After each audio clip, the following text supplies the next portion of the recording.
በዛሬው ወረዳ ፕሮጀክት ምረቃ ስነ ስርዓታችን የመንግስት መዋቅር ከወረዳው ህብረተሰብ ጋር በመቀናጀት እያከናወናቸው ያሉ የልማት ፕሮጀክት የህዝብ ችግሮችን በሂደት እየቀረፈ ከመሄድ አንጻር ፋይዳቸው ከፍተኛ ነው። ዛሬ የተመረቁ የተለያዩ ፕሮጀክቶች ጤናማና አምራች ዜጋ ለመገንባት፣ ንጹህ የመጠጥ ውሃ ፕሮጀክት ለመፍታት፣ ችግሮችን ለመፍታት፣ የተቋም ተደራሽነትን፣ የክራይ ወጪዎችን በመቀነስ የሥራ ቦታዎችን ምቹ በማድረግና ለዳኝነት ስራው ምቹ ሁኔታ በመፍጠር ረገድ ጉልህ ድርሻ ያላቸው በመሆኑ እነዚህ ስኬቶች እንደ ማነቃቂያና ማበረታቻ አቅም በመጠቀም የህብረተሰቡን መጠነ ሰፊ ችግሮች ለመፍታት ከመንግስታችን ጎን በመቆም የውስጥ አንድነታችንን ማጠናከር ያስፈልጋል። ቀጣይ ጉዟችን ስንቅ ሆነው የሚያገለግሉ የመንግስትና የህዝብ ቅንጅት ውጤታማነትን አሳይቶ ያለፈ ነው። የውስጥ አንድነታችንን በማጠናከር ከዓለም አቀፍ ጫና ለማምለጥ በየዘርፉ የጀመርናቸውን ምርታማነት ማሳደግ እንዳለብን አሳስባለሁ። ውስጣዊ አንድነታችን ውጫዊ ፈተናችን መቋቋሚያ አቅም ነው። አመሰግናለሁ። አሃቴ ታላቅ ኩነት በተለይ የህዝቡን የልማት ጥማት የሚያረካ የልማት ረሃብ የሚያጠግብ ለህዝብ የልማት ተጠቃሚነት አንድ ከፍታ የሚያደርስ እንዲህ አይነት መሰል የህዝብ የልማትን ጥያቄ የሚመልሱ ተቋማትን ገንብቶ በጋራ ለመመረቅ በጋራ ስላገናኘ አላህ አልሐምዱሊላህ ማለት እወዳለሁ። መንግስታችን ዛሬ የመረቅናቸው ሶስቱም ተቋሞች የመደመር መንግስት ያሉ አቅሞችን አቀናጅቶ አስተባብሮ የህዝብን የልማት ጥያቄ መመለስ ነው። የህዝብን የብልጽግና ጉዞ ማፋጠን ነው። ዛሬ መረቅናቸው ትምህርት ቤትን ስናስብ ተወዳዳሪ ትውልድ መፍጠር ነው። የሀገር መከታ አለኝታ የሆነው ሀገር የሚመራው በእውቀት ነው። ሁሉም ነገር ከማወቅ ይጀምራል። የእውቀት መሰረቱ ደግሞ ትምህርት ቤት። ስለዚህ ትምህርት ቤቶቻችን በሳይንስ የታገዙ እንዲሆኑ ዛሬ ያየነው የቤተ ሙከራ ምናልባትም እኛ ድሮ ሃይስኩልና ኮሌጅ ገብተን የምናስበው እንጂ ኮሌጅ ገብተን ወይም ዩኒቨርሲቲ ገብተን ብናስበው እንጂ ታች የሚወርድ አልነበረም። ስሙን እንጂ ግብሩን አናውቀውም ነበር። ዛሬ የብልጽግና መንግስት የመደመር መንግስት አቅሞችን አስተባብሮና አቀናጅቶ እውቀት ወደ ትውልድ ወዳለበት ቀይም እንዲደርስ ማድረግ ፋይዳው ትልቅ ነው። በተለይም ተወዳዳሪ ትውልድን ለመፍጠር አጋዥ አቅም ነው። ሌላው እንግዲህ ያየነው የዞኑ የወረዳው ከፍተኛ ፍርድ ቤት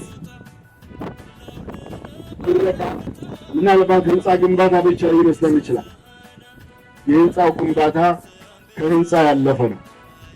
ምቹ የሥራ አካባቢ መፍጠር ማለት አካባቢው ለሥራ ምቹ ሲሆን ሰራተኞች ብቻ ሳይሆኑ አገልግሎቱን ለመውሰድ የመጡ አካላትን ጭምር ከዛ ተቋም የሚማሯቸው ትምህርቶች አሉ። በተለይም በተቋሙ ምድረ ግቢ ውስጥ ያየነው አዲስ የግብርናን ስራ ብልጽግናን በቤተሰብ ደረጃ እውን ለማድረግ የአካባቢ አቅሞቻችን እንጠቀም ብለን ያልናቸውን ሁሉም ተቋሞቻችን የፍራፍሬ የቅመማ ቅመም ማዕከል ይሆናሉ። ተቋሞቻችን የገቢም ተቋሞቻችን ላይ የምንተክላቸው ፍራፍሬዎች ስለ ውበት ብቻ ሳይሆን ገቢም ምግብም የሚያስገኙ የሥራ ዕድልም የሚፈጥሩ እናደርጋለን ብለን ያስቀመጥናቸውን በተለይም የክልላችን ፕሬዝዳንት 2 ዓመት በፊት ተቋሞቻችን የፍራፍሬ ማዕከል ወይም ፓርክ ይሆናሉ ብለው ያወጁትን ክልላዊ ኢኒሼቲቭ ዛሬ ዳሎቻ ወረዳ ፍርድ ቤት እንግዲህ የሚያጠግብ እንጀራ ከምጣዱ ይታወቃል ነው የሚባለው አይደል? ገና በጅምሩ የሚሰጠን ትምህርት አለ። ፍርድ ቤት የሚመጡ ተገልጋዮች ምን ሊማሩ እንደሚችሉ ፍትህን በተቀላጠፈ ማግኘት ብቻ ሳይሆን ከምድረ ግቢ የሚማሩት ትምህርት አለ። ሌላው እንግዲህ ዛሬ እዚህ የምናየው ጤና ጣቢያ የጤና ቢሮ ኃላፊው ብዙ ብለዋል። የዞኑ ዋና አስተዳዳሪም ብዙ ብለዋል። ጤናን አገልግሎትን ወደ ህዝቡ ቀረብ ማድረግ ማለት ትርጉሙ ከጤናም ያለፈ ነው። ለኔ ትርጉሙ ምርታማነትን ማሳደግ ነው። አገልግሎት ፍለጋ ለጤናም፣ ለፍትህም፣ ለትምህርትም ወደ ከተሞች ይጉላላ የነበረውን ህዝብ በቀየው አገልግሎቱን አግኝቶ በተመጣጣኝ ዋጋ በቀየው በአካባቢው አግኝቶ ቀሪ ጊዜውን በምርት ተግባሩ በማሳረፍ ምርታማነቱን አሳድጎ ከድህነት ለመውጣት የጀመረውን ጉዞ የሚያፋጥን ነው። በዛሬው ዕለት በወረዳችሁ የትምህርት ቤቶች ማሻሻያ ፕሮግራም ላይ የቤተ ሙከራ እንዲሁም አገልግሎት አሰጣጥን ለማሻሻል የፍርድ ቤት አገልግሎትን ለማሻሻል የሚረዳ ዘመናዊ ቢሮ ግንባታ እንዲሁም የህብረተሰባችንን ጤና አገልግሎት ለማሻሻልና ፍትሃዊነቱን ለማረጋገጥ የጤና ጣቢያ ምረቃ ላይ ተገኝተናልና በድጋሚ እንኳን ደስ አላችሁ፣ እንኳን ደስ አለን።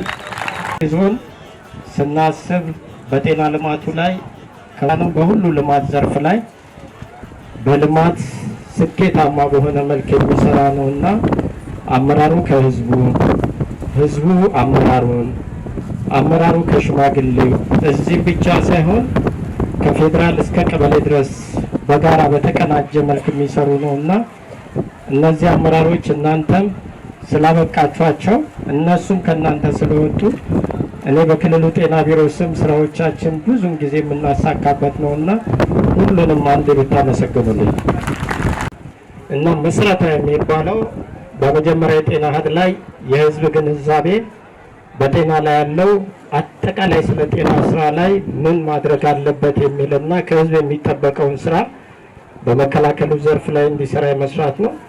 ይሄ ከስልጤ ዞን አንጻር ለሌሎች ሞዴል የሆኑ ወረዳዎች በሀገር ደረጃም ተመሳሳይ የሚሰሩ ብዙ ቀበሌዎች፣ ወረዳዎች በቁጥር ደረጃ ላይ እየጨመሩ እያደጉ የሚመጣበትና ህብረተሰቡ ባለቤት ሆኖ የሚረከበውና የመከላከል ስራ ላይ አርአያ የሆነ ዞን ነውና ይሄን በመንግስት ደረጃ ላይ የተቀረጸውን ፖሊሲ ጤና በቤተሰብ ደረጃ ብልጽግናን እናረጋግጣለን ብለን የምንሰራውን ውጤታማ በሆነ መልክ እየሰራ ያለ ነውና በመጀመሪያ ጤና ሀድ ልክ ዛሬ ያስመረቅነውን የቆሬ ጤና ጣቢያ የሚሰራውን እስከ ጤና ኬላ ድረስ ያለውን ስራ የሚሰራ ነውና ይሄን በይበልጥ አጠናክረን እንደ ክልል የምንሰራው ነው። ሁለተኛ አገልግሎት ተደራሽነት ነው። በዋናነት የጤና ኬላ፣ ሁለተኛ ጤና ጣቢያ፣ የመጀመሪያ ደረጃ ሆስፒታል እያለን በህዝብ ደረጃ የተሰራ የሆኑ ሆስፒታሎች ጭምር እየገነባ የሚሰራው የአገልግሎት ተደራሽነት ከግንባታ አንጻር የምንሰራው ነው። ከጥራት አንጻር የምንሰራው ነው። ከፍትሃዊነት አንጻር የምንሰራው ነው። በዋናነት እዚህ አገልግሎት ተደራሽነት እንደ ስልጤ ዞን ያለውን ብቻ ላንሳላችሁ። ያው በክልል ደረጃ ላይ በአርአያነት ይጠቀሳል ብለን ስናስብ ስልጤ ዞን ውስጥ ያሉ አንደኛው እናሟላለን ተደራሽ እናደርጋለን ብለን የምናስበው የሰው ኃይል ተደራሽነት ነው። የስልጤ ዞን እንደ ዞን በጤና መዋቅሩ ላይ አርአያ የሆኑ ተግባራት ልጆቻቸውን አስተምራችሁ እዚህም ይሁን ሌላ ጋር የሚሰራው የሰው ኃይል መለስ ብለው አካባቢያቸውን ከማገልገል አንጻር ትልልቅ ስራ ሲሰሩ ቆይተዋል። ከዚህ በፊት የተገነባው የራቤ ሆስፒታል ላይ አሁን ህይወት ኖሮት እንዲሰራ አመራሩ ከባለሙያ ጋር በቅንጅት የሰራው ነው። በቅርብ ደግሞ የእናንተ አብራክ የወጡ ልጆች በጣም አርአያ በሆነ መልክ አረንዚ ላይ የተማሩ ሐኪሞች በቁጥር ከፍ ባለ ለሌሎች በሀገር ደረጃ ላይ ሞዴል የሆኑ ልጆች ያፈራችሁ ናችሁና ለመንግስት በግንባታ በግብዓት ማሟላት ብቻ ሳይሆን የሰው ኃይልን በበቂ ሁኔታ እንዲደራጅ ትምህርት ቤት አደራጅታችሁ በመገንባታችሁ አንዱ የመንግስት ትልቅ አካል ናችሁና ይህን ላመሰግናችሁ እወዳለሁ።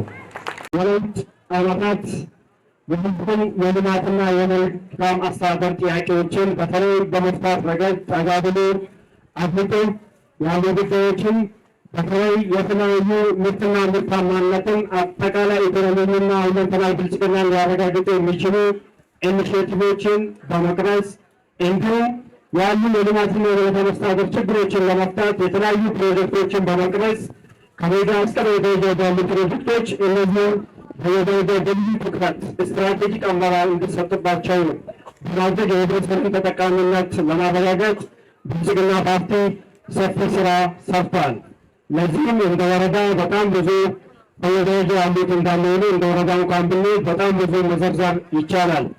ከካይት ዲጆን መውሱ ግድብ እስከ በየቦታው የሚያገለግሉበት ናቸው ያሉ የጥልቅ ጉድጓድ ውሃዎች ከ4 እስከ 5 የሚደርሱ እንዲሁም ትምህርት ለትውልድ ሞቢላይዜሽን እንቅስቃሴ ላይ ተማሪ ወንበር ጥምርታን፣ ተማሪ መጽሐፍ ጥምርታን፣ ተማሪ ክፍል ጥምርታን፣ አጠቃላይ ትምህርት ቤቶች ደረጃቸው እንዲሻሻል ሰፊ ስራዎችን እንዲሰራ ይገኛል። እንግዲህ እንደምናረጋግጠም ከአስፋልት እስከ መንገድ ከፈታ፣ ጠጠር ማልበስ የመሳሰሉትን እንዲህ ያሉትን የማሽነሪ ጉልቶች በ13 ሚሊዮን ሊትር በአጭር ጊዜ በመግዛት ህዝብ ላይ የሚነሱ የልማትና የመልካም አስተዳደር ችግሮችን በዚህ መንገድ አቅሞችን በሙሉ አስተባብሮ በአጭር ጊዜ ለመፍታት ርብርብ እየተደረገ ይገኛል።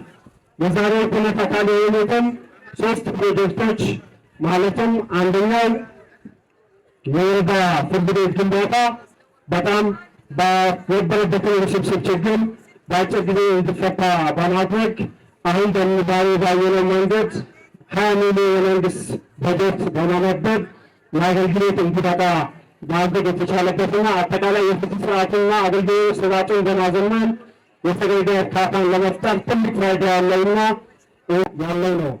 ሁለተኛው ዛሬ የዚህ ብቃት አካል የሆነው የግርዝና ሁለተኛ ደረጃ ትምህርት ቤት ቤተ ሙከራ ምረቃ ነው። ይህም በህብረተሰብና በመንግስት ተሳትፎ የተሰራ ነው። አሁን የምንገኝበት የዘመናት የህዝቦች ጥያቄ የነበረው የጤና ጣቢያ ነው። ይህ ደስ አላቸው፣ እንኳን ደስ አለን።